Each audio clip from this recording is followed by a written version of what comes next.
Bike ও টোটোর সংঘর্ষে আহত দুজন কাঠমিস্ত্রি চিকিৎসার জন্য আনা হয় বহরমপুরের মুর্শিদাবাদ মেডিকেল কলেজ হাসপাতালে। ঘটনাটি ঘটেছে আজ মুর্শিদাবাদের রানীনগর থানার কৃষ্ণনগরে। জানা যায় আফতাবুল ইসলাম ও হিটলার শেখ নামে দুজন তারা কাঠমিস্ত্রি। তারা কাজে যাওয়ার উদ্দেশ্যে বাইকে করে বাড়ি থেকে বেরোয়। তারপরেই কৃষ্ণনগর এলাকাতে একটি টোটোর সঙ্গে তাদের বাইকের সংঘর্ষ হলে ঘটনাস্থলে বাইক থেকে পড়ে আহত হন দুজন। তারপরেই স্থানীয়রা তাদের দুজনকে সেখান থেকে উদ্ধার করে স্থানীয় হাসপাতালে চিকিৎসার পর আজ সকাল 10:30 নাগাদ দুজনকেই বহরমপুরের মুর্শিদাবাদ মেডিকেল কলেজ হাসপাতালে রেফার করা হয় চিকিৎসার জন্য।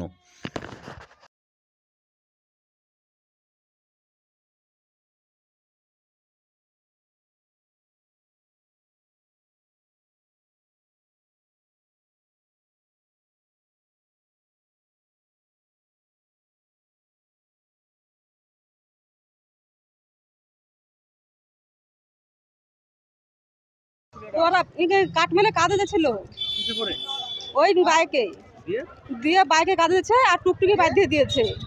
আচ্ছা, কোথায় হয়েছে এটা? ওটা কৃষ্ণনগর পড়ছে। কোন থানা ওটা? রানীনগর থানা। রানীনগর থানা মানে ওই কাজে আসার সময় হয়েছে? না, কাজে যাবে, আসার টাইমে যাবে কাজে।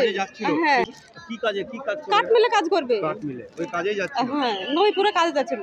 দিয়ে কোন হসপিটাল নিয়ে গেছিলেন প্রথমে? রানীনগর থানা, ওই রানীনগর উঠেছি। রানীনগর ওখানে হসপিটালে, তারপরে এখানে রেফার করলো হ্যাঁ দুজনকেই। হ্যাঁ। আপনার নাম?